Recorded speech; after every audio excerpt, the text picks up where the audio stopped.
This is Truly Independent, a show that demystifies the indie film journey by documenting the process of releasing independent films in theaters.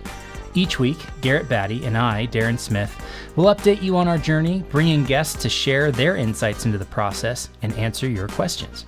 On today's episode, we get a little vulnerable and we talk about the things that are hard right now as we're leading up and we have a few weeks before the release of Faith of Angels. And we answered 2 listener questions about distribution. Thanks for listening. This is episode 11 of Truly Independent. All right. Oh my goodness, it's Garrett, Batty. How the heck are you? Hey. Good. Dude, good to see you. I like your shirt. That's a good looking shirt there, the Carpenter. I'm pushing the swag on Carpenter and Faith of Angels. We launched our Kickstarter, and you can get T-shirts on Faith of Angels, and the Carpenter will. I'm sure they'll put together some swag as well. Yeah, no, it's fun. I'm wearing my Colored Pages T-shirt from the Script Notes podcast, which is a podcast I've loved since it came out. But it feels like we're in this moment of like every day we're getting new pages and new colors with this release. So that's what we're talking about today. I'm excited. We're going to be talking about where we at in the release of Faith of Angels. But first, let's look at a couple of things. Did you see any indie movies in the last week or two? Well, I'll tell you this. My location is different than usual. I'm in Colorado right now at a family reunion. So there are nearly 40 baddies that have taken over Avon, Colorado. And we did a screening of Faith of Angels with my family and extended family. And it was fun to watch with an audience that hadn't seen it yet and to see them get lost in the story. And it just made me super excited for 7 weeks from when we're recording to the premiere. On September 12th. Well, and that definitely qualifies as an indie movie, as we've been talking about for the last few weeks. How about you? What did you see? That's awesome.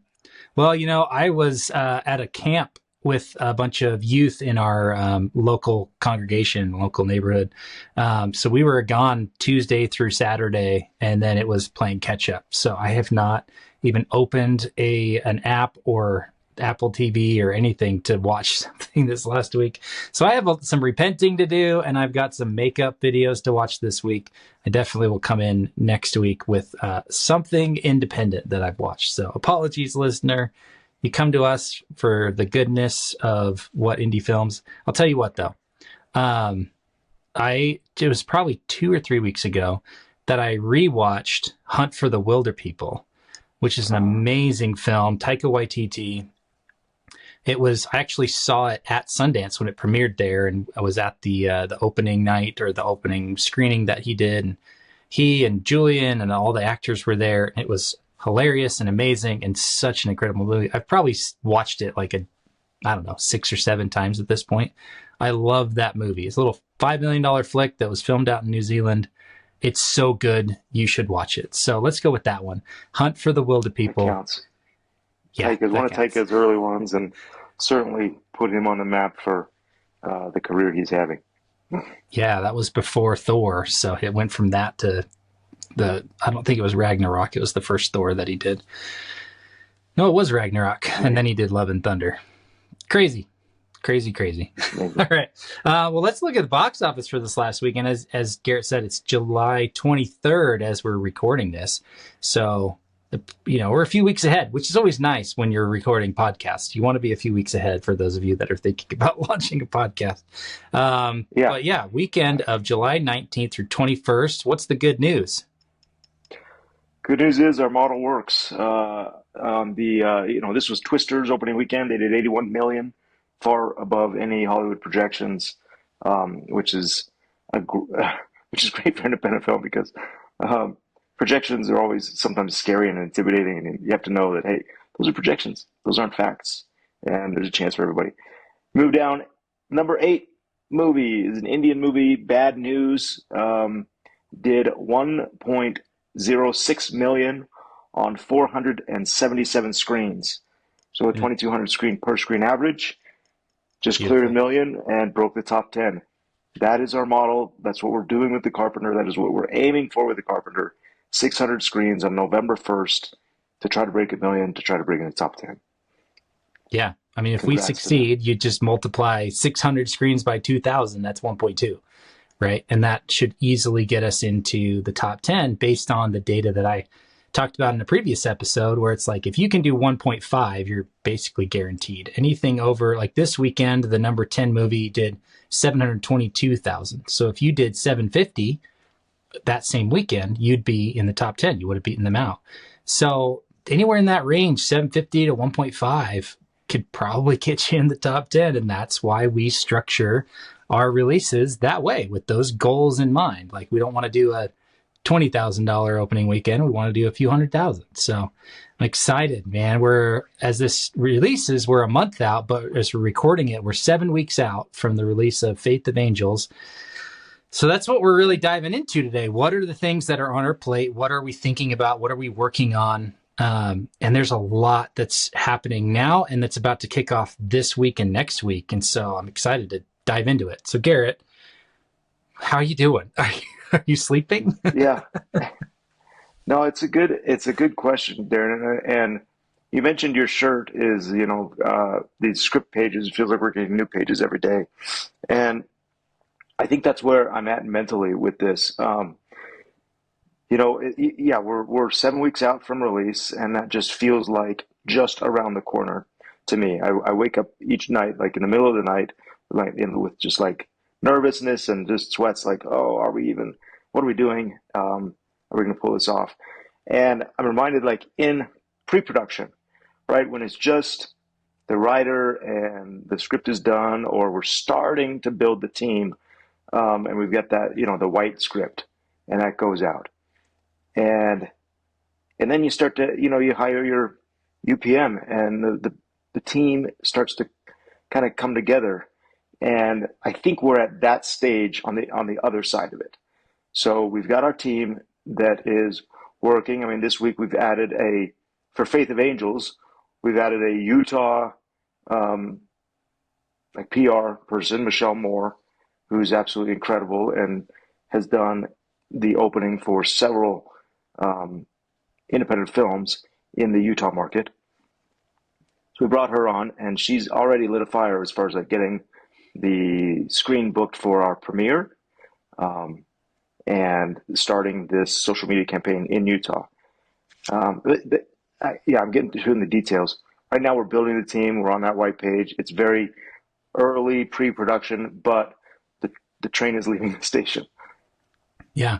Some of the things that are interesting to note that have happened just in the last week or two, things like key art, the poster being locked. And, this morning we got a picture from the Purdy brothers. I keep saying Purdy brothers Purdy, the Monteith brothers, who own Purdy Distribution, that you guys met from episode 4, sent us a picture of the poster hanging on their wall, framed up. It's like, where's mine? I want to.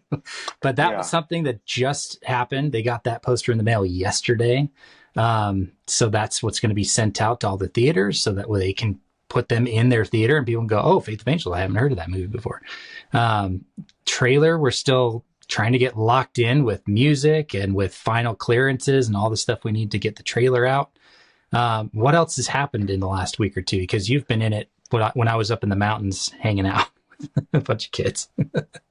Yeah. I mean, the poster, that's a big thing. Getting that key art locked and printed is a big thing.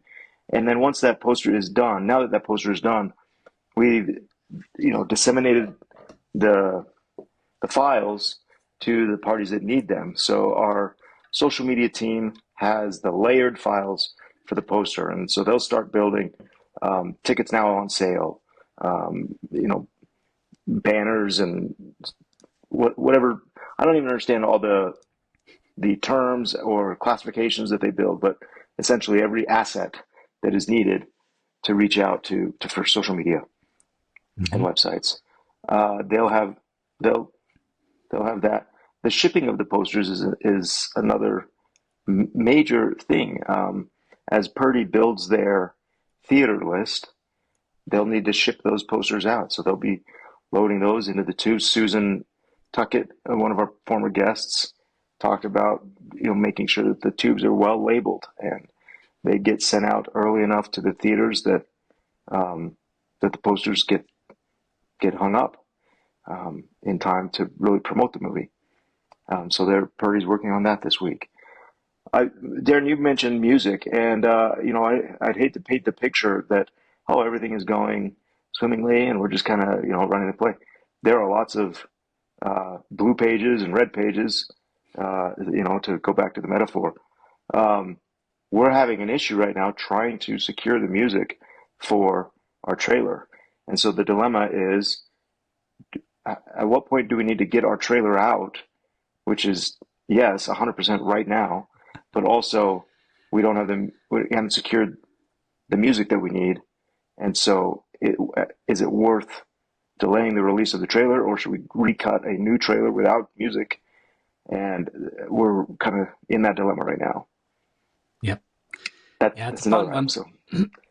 Yeah. One thing that you've said a number of times, whether it's on this podcast or just to me, is no one has ever released this movie before. And I just love how you have said, here's the stuff I know how to do, and I'm going to take care of those things. And you're like the most tenacious person that I know, as far as like, you'll do what it takes to get it done no matter what. But on this one, you've really gone, okay, I don't know this part, so who can I ask? And there's this principle that I love called call the destination and ask for directions. So it's like, who's already done this before? And we're friends with Brandon Purdy. And even though he doesn't own Purdy Distribution before, he's a resource. So we can call him and say, hey, what do you think we should do? And then we look at who else is having success with these types of movies. And we get Susan Tuckett, and we ask her a bunch of questions on our podcast. And we get the Purdy, the new owners of Purdy, the Monteers brothers, and say, what do we not know that you guys know that we should be thinking about right now? And then I think it was Brandon Purdy who recommended that we reach out to Film Frog, and that's how that happened. And now they're taking over a whole bunch of stuff that I wouldn't have even thought about.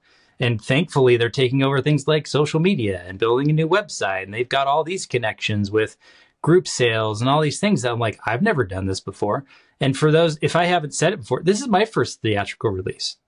I've had a movie go out in theaters. What Comes Around, the first movie I did with Amy Redford, was in theaters for a weekend in like 4 theaters. So they basically 4-walled it and made like $4,000 in a weekend. And that was it. IFC Films did the distribution, did the theatrical release. And I think it was just to maybe qualify for better deals in streaming, or maybe qualify for some awards. I don't actually know. But to have it just in like 4 theaters in one weekend. And then we did a screening in Salt Lake where the film was produced. So I wasn't involved in that at all. That was fully IFC Films had bought the film at that point, and they ran with it. So this is my first time, and I'm sitting here going, I've never done this before. I'm more than happy to do anything, but I've never done it before. So it makes a lot of sense to surround you and I and ourselves with people that have done it before. Hey, indie filmmakers and movie lovers. This show is sponsored by Purdy Distribution. Since 2011, they've been bringing incredible independent films to theaters, like Garrett Batty's The Saratov Approach, T.C. Christensen's Love Kennedy, and McLean Nelson's Once I Was a Beehive. They've worked with top-notch directors like Mitch Davis and Mark Goodman, specializing in family, faith-based, and funny films. This year alone, they've released hits with JK Studios like Go West and Villains Inc., and have even branched out internationally with films shot in South Africa and Japan. Purdy Distribution works closely with indie filmmakers, designing personalized distribution plans, whether it's a theatrical release or straight to streaming on platforms like Amazon, iTunes, Google, and more. If you have a PG or PG-13 film ready for the world, think about reaching out to Purdy Distribution. They're approachable and knowledgeable, ready to help you visualize your film's distribution. Even if your film isn't fully polished, they can offer valuable guidance. Plus, if you need that crucial distribution piece for investor packages, Purdy Distribution can provide a letter of intent to distribute, helping you secure funding without locking you into a contract. Mark your calendars for Purdy Distribution's upcoming releases: Tokyo Cowboy on August 30th, the digital release of Thabo and the Rhino Case on September 1st, Faith of Angels in theaters on September 12th, Villains Inc. on Amazon and iTunes on October 1st, and The Carpenter on November 1st. To stay updated on these releases and more, sign up for their newsletter at purdydistribution.com. That's Purdie distribution.com. Now, back to the show. Based on the results that we're going for, and we need to surround ourselves. What's that saying about, you are the sum of the 5 closest people to you? And I think that counts in business as well, and say, okay, who are the 5 closest people we have that we're reaching out to and getting advice and working on a project? Where do we want to be? We want to be them. And so let's bring them in and make them the 5 closest people. And it's definitely, if you asked how I'm feeling, we're right now out of my comfort zone. I think when we started this podcast, this whole series, we were very open and very vulnerable, saying we're going to do this with Carpenter, and we're going to learn along the way. We'll implement what we know, and so this is probably one of those episodes where we're like, okay, this is where we're in kind of new territory for us. If this were a Utah only release, that's a play I know, and we could make that play over and over and over and get what we want. But we've asked for different results with this particular movie. This particular movie demands different results, and so it's stretching and very uncomfortable. Cam from the Carpenter always says he says you got to get used to being uncomfortable, or I don't know what he says, but it's very similar to that. Get used to the discomfort that you're going to feel. And I'm not used to it, but I'm definitely feeling it. Yeah. I've got 3 young boys. They're 10, 11, and 13, and they're all experiencing physical growing pains over the last months and years. And it hurts, like literally wakes them up at night. They come into our room in tears, in pain, going, how do I make this stop? And I'm like, you don't. You go through it. And we can give you some Tylenol, but that's not going to prevent it from hurting in the future. It'll wear off. That's a temporary salve for what you're going through. And it's the exact same thing. It may not be physically hard. It may not hurt physically, but the stretching and the growing and the learning, it's not pleasant not knowing things. I'm on these calls going, yeah, I wouldn't have thought of that. Yep, I didn't know that was a thing. And it sucks. I pride myself on knowing the answers to everything. I like being right. It's one of my personality quirks that my wife will tell you about. But the discomfort of being in a room and being not the smartest person in the room is hard. But it comes back, for me, it comes back to mindset. Are you in this to be the smartest person in the room? Because if you are, you're never going to grow.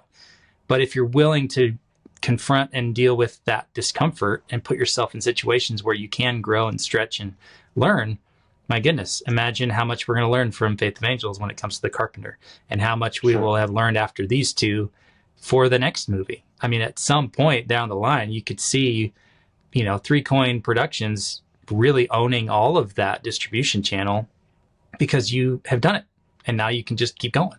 And that's not something that happens overnight. You have to go through those experiences of growth and discomfort in order to get there.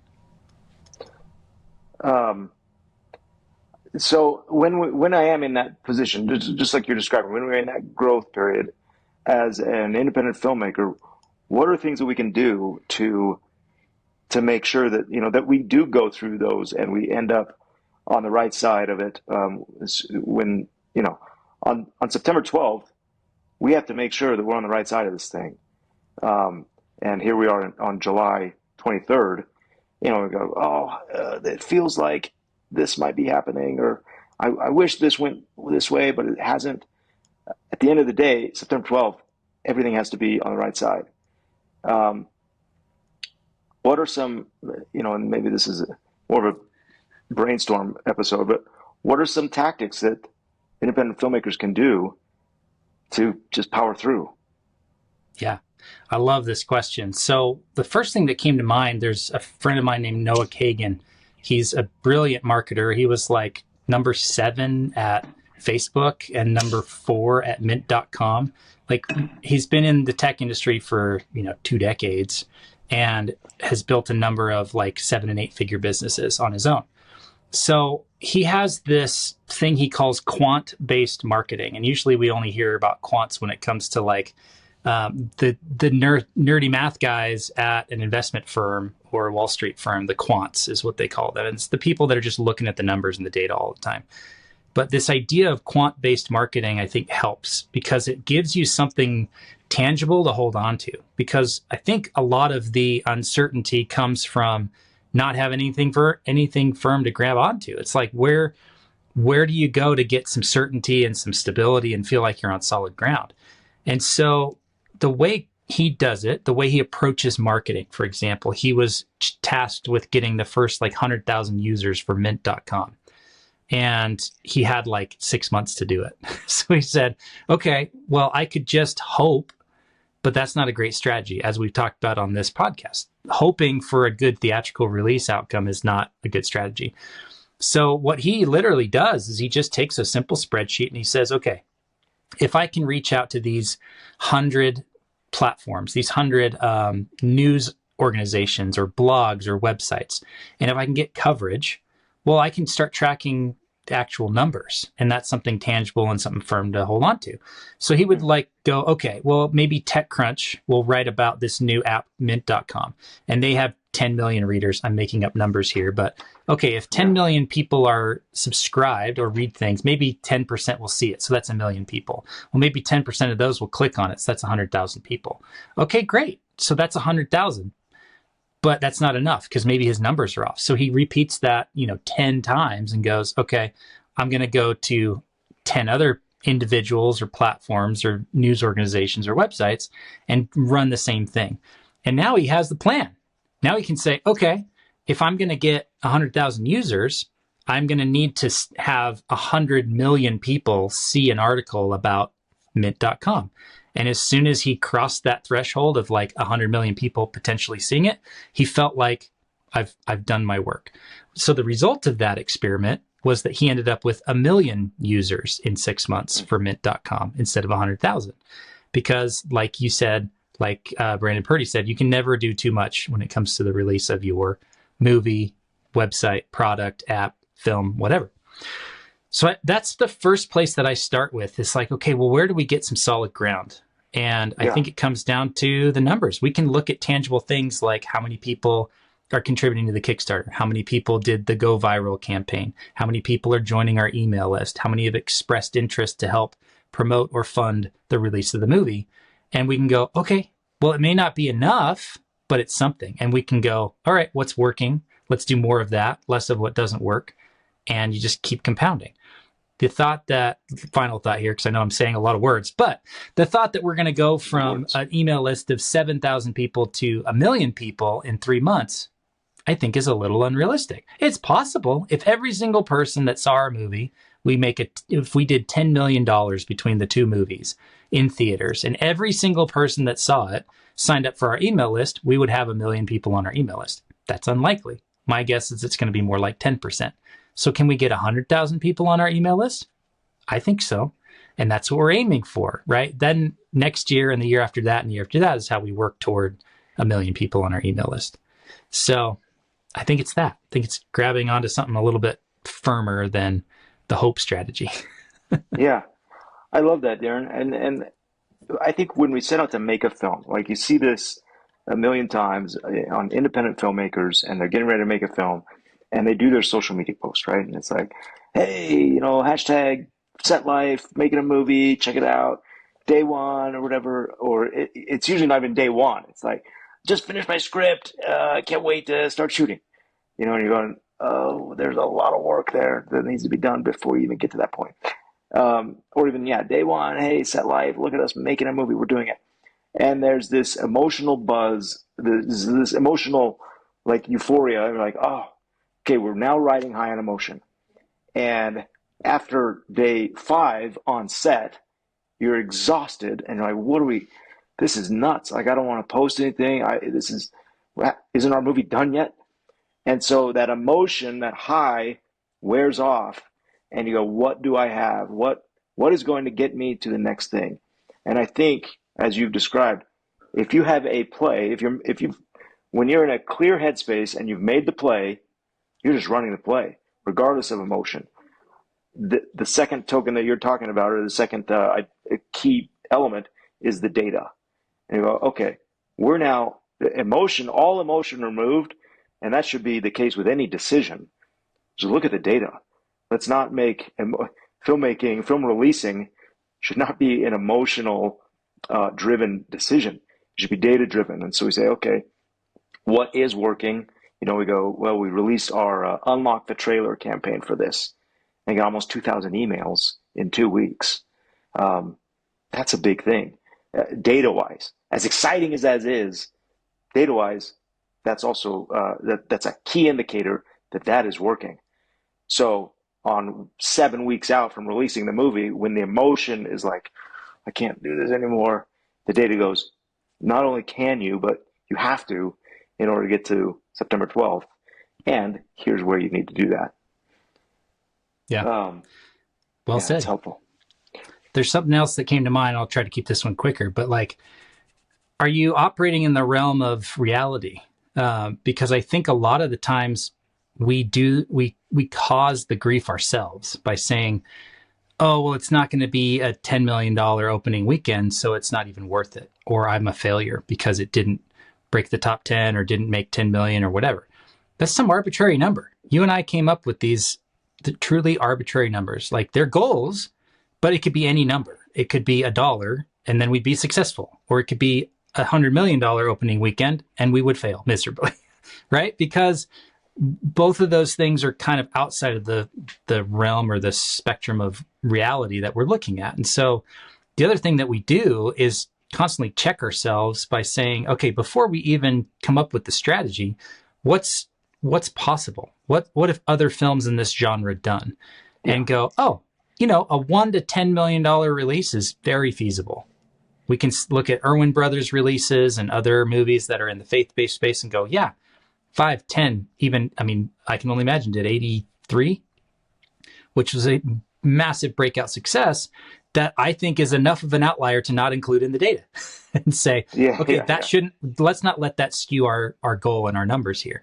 But in setting our goal, we were realistic in saying, okay, $1 million in a few weeks, in the opening weeks of this, and then a couple million over the length of it, hopefully 5 to 10, is a really great goal for this movie. And that's a really great return for the investor, and we get to make more movies and everybody wins, right? If it goes above and beyond that, great, but you can't really plan on the outlier success. So keeping things in the realm of possibility helps because it dictates your strategy because you know what the outcome is and the outcome is reasonable, so that as you work the plan, like we were talking about, you're actually getting closer to that goal instead of aiming at something that isn't really going to happen. If we set $100 million on this thing with a couple $100,000 marketing budget, it's just not realistic. Sure. So I think we do it to ourselves, and let's just stop it. Well, I would agree. If we have an unrealistic expectation, that would be futile, right? You say, oh, look at this incredible wedding cake. I want to make that, and I've got a cup of flour. It's not going to happen. You might have ingredients to make a cake. Great. But you have to be within the realm of, we're going to do this, what you can achieve. Faith of Angels certainly has incredible opportunity and potential, and it's in that market where these types of movies can take off, and we are fully hopeful that they will take off. But that emotion, can't be that emotion is not going to carry you through the entire campaign.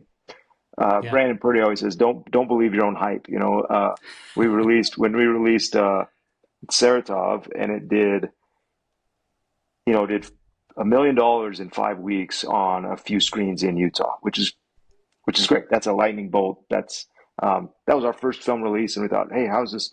But this is easy. This is easy what we're doing. And so we came up, hey, we're going to release nationally. We're going to do a national campaign.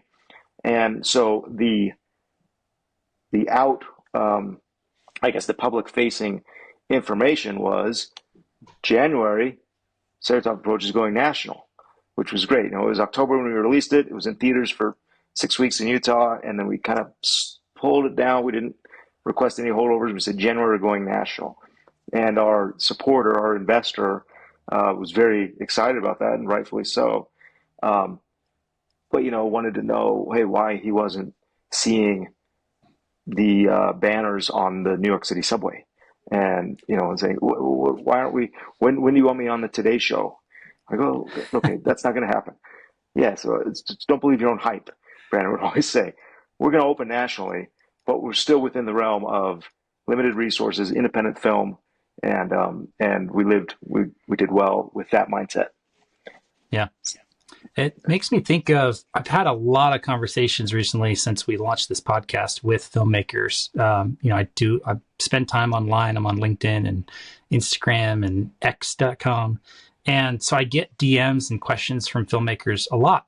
And they're doing the same thing we're talking about here, right? But just before the movie's made instead of after. They're saying, how do I get my movie made? Tell me about it. And they say, well, it's a $5 million script. It's a sci-fi indie. And I go, great. What's your IMDb? And I don't have one. It's like, or they have one and they've been a sound guy on 2 movies. Nothing against sound guys. That's my background too. But like, they haven't done the work to earn the $5 million budget from an investor to be able to write and direct that thing. And so it's stepping stones, right? Like even great directors start with short films and proving that they can do something at a limited budget, 15 grand, 25 grand, no dollars. You look at the Robert Rodriguez's with $7,000 and a camera and a bike. It's like going around making a movie. And it's about being resourceful enough to not wait for some miraculous thing to come or someone to pick you out of the blue going, hey, I heard you had a really great script and I have $5 million. Would you like to direct it? I've never heard of that happening. And so it's really being a little bit more realistic, even at the early stages, and saying, okay, what's realistic with the resources and experience that I have now? Because if you don't have people on your team that can help you get to that $5 or $10 million release, maybe that shouldn't be the goal, because you don't have the resources to pull that off. Same thing with producing your film. If you don't have $5 million, it's a pretty big gap from 0 to 5 million. So what can you do with $500 or $5,000 from a couple of friends and a weekend? It's a better use of your time to do that and make something than to shoot for the moon and wait and it never happens. So Daren, before this becomes the most negative episode ever, which I love. I thrive when I listen to others' podcasts, like problem solving, like, okay, how are we going to get through this, or tell us about your tough times, and then it's certainly relatable and more human, and probably just makes me feel better about myself. But so we'll shift gears.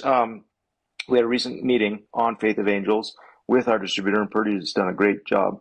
The play that we set out was to say, look, we're going to open in Utah on 25-ish screens, 25 or more, on September 12th. And then 2 weeks later, we'll open nationwide, 200 plus screens across the country based on whoever's demanding the movie, wherever the audience, wherever the sparks are, we're going to respond by putting the movie there. Purdy came back with a question saying, hey, we've had theaters that are requesting the movie on the 20th. And to me, this was a very interesting, dilemma, this exciting things like, oh, people want to see my movie. This is so exciting. Not my movie, but the movie is so great.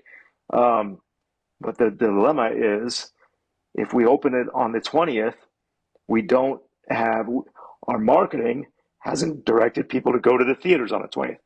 That's not the play that we're making. So there's that balance of the emotional excitement of, yay, they want to see the movie. That's very flattering. But also the play that we set out was this, and our resources have to match the data and the emotion, or the data, I guess. Do you have thoughts on that, or is that, at what point do we need to pivot? I always have thoughts. Yeah. If they want to see it on the 20th, let's figure out a way to make that happen. I don't know. What Yeah, were your thoughts on that meeting? I think you had the right decision, which is, well, we can't support that. That wasn't the plan. We're sticking with the plan. And I think zooming out a little bit further, the goal of any business is to be oversubscribed, meaning you have more demand than you have supply. And so if we say we have 25 theaters and people want, there's another 5 theaters that want it the same week or the week after, and we're not ready to provide it yet or support that yet, we go, great, we're doing that on the 26th. And we're not going to lose people. Like, I just don't see them going, well, if I can't have it on the 20th, then I don't want it at all. It's all a supply and demand business, as we've talked about in the past. Like, they're going to want a movie that just did $2 or $3 or $5,000 per screen average in its first 2 weekends. So I'm not worried about losing theaters, but for our strategy to work, we constantly want to be just under the line between demand and supply. Because if we oversupply the marketplace and we put the movie in 3,000 theaters opening weekend, well, we don't have, I mean, I don't do public math. 3,000 times a 2,000 per screen average is $6 million. We don't have 600,000 people that are going to go see this movie opening weekend. At least I don't see the data that points to that being true. And so, because we don't have the resources to create that awareness. Right. Creating that demand. That's what marketing is. It's manufacturing the demand for something that's coming out into the marketplace. And so we have the resources to say we could do 25 theaters and fill those theaters for an entire weekend. Let's do that. And then that will create the awareness and the demand for the expansion to 200 plus theaters. And then we know that we're only sending the movie to theaters that want the movie. We're not sending it to some random theater because it exists and then not supporting it with marketing, and 4 people show up because they go every Tuesday and see whatever new movie is out. That's not a good use of our dollars, because we would lose money in that scenario if only 4 people went and saw the movie. At the end of the day, yeah, I mean, we will play to auditoriums that have 4 people in it, but toward the end of the run, like, that's fine. And if anybody wants to see the movie, we want them to see the movie. But the business side, the cost has to justify the return. Yeah, and it's a so business. as the movie lasts in theaters longer, it costs us less and less and less to create awareness for it. Therefore, yes, if you want the movie on week 6 of the run, here's the DCP you can download. Yeah. It's just smart business, right? It's saying we're not going to send it out to 4,000 screens because that would cost too much. Okay, so then if resources were not an issue, if investor group came in and said, hey, we'll give you whatever you need to open this on 600 screens or 2,000 screens, go wide, open this on 2,000 screens, is that what's the response to that? I mean, I have my own response.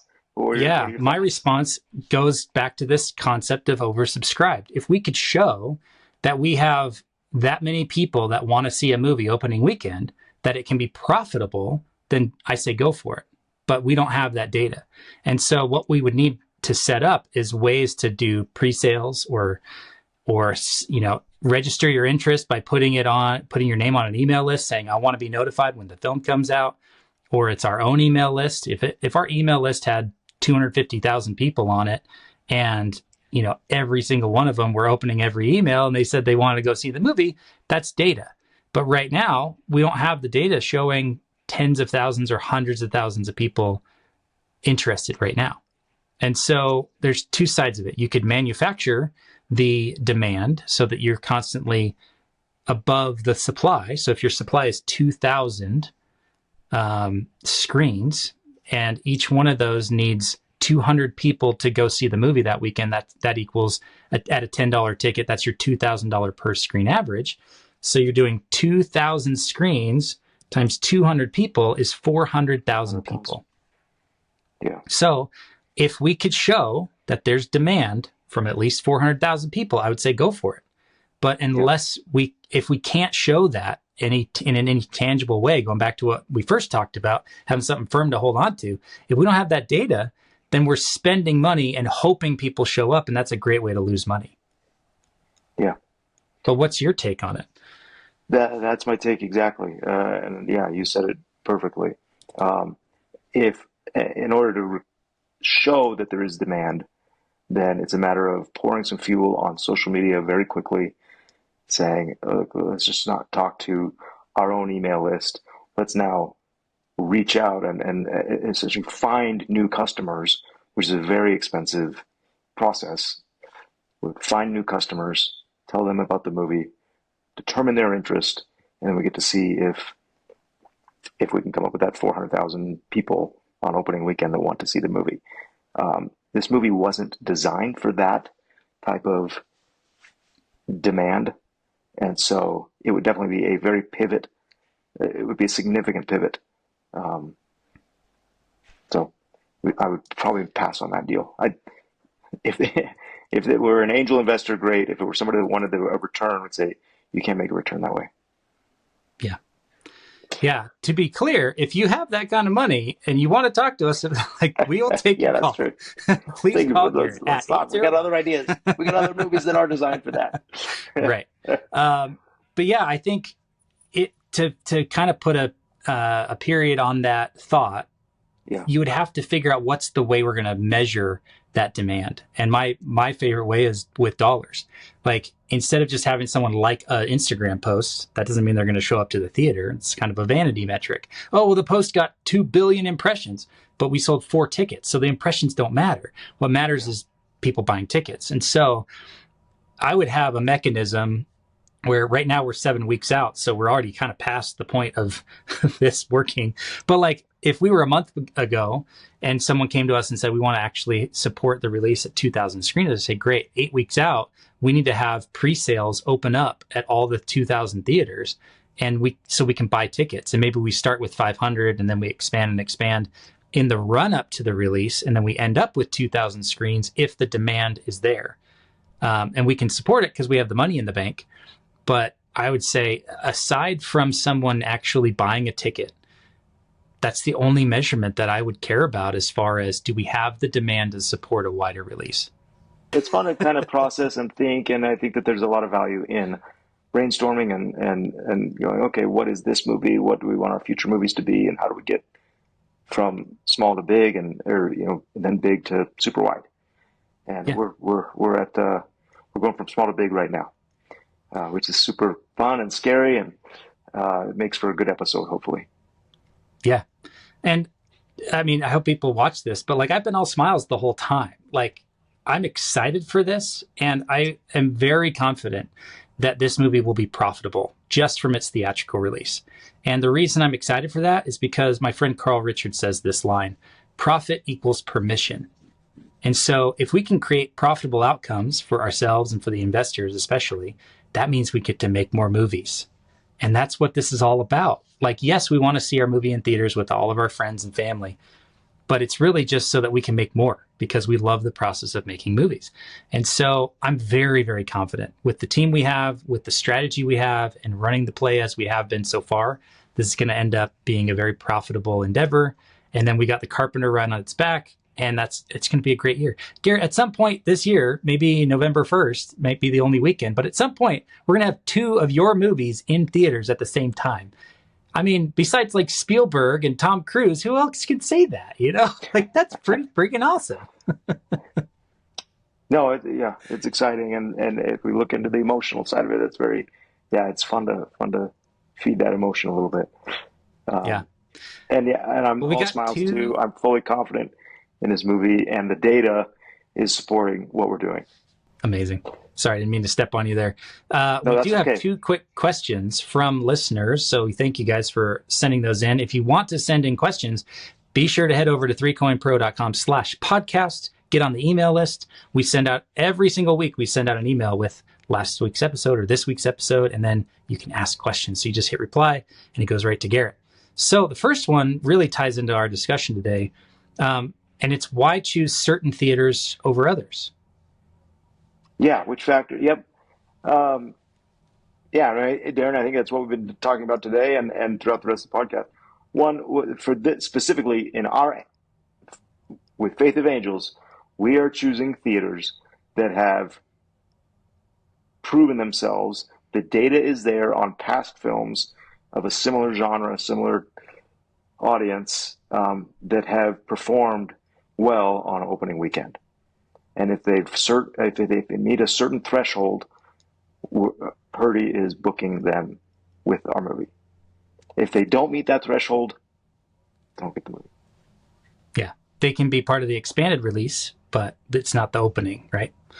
How do you determine that? Is it a feeling, I like those guys at that one theater in South Jordan, or is there a place that distributors are going and saying, here's the data that shows this movie overperformed in these 25 theaters, and that's why we're picking these ones? Yeah. You go to ComScore. That's a industry tracker, and that has the data of the movies and the box office and everything that a distributor needs to know. And relationships are certainly a part of that. If you're saying, hey, 100 theaters meet this threshold and we can afford to open on 25, then you're leaning into relationships, saying what is each theater going to do to help get an audience. We're working with theaters right now to match our marketing spend with them. So we'll say, hey, we'll spend a couple $100 per screen at your theater if you'll match that. And those theaters that are willing to do that will likely make a deal with them. Yeah. What I think I want to highlight what you just said, because we are living what we just talked about, this idea of being oversubscribed. You're saying you're in the place where you have the leverage because you have the movie, you have the product that they want.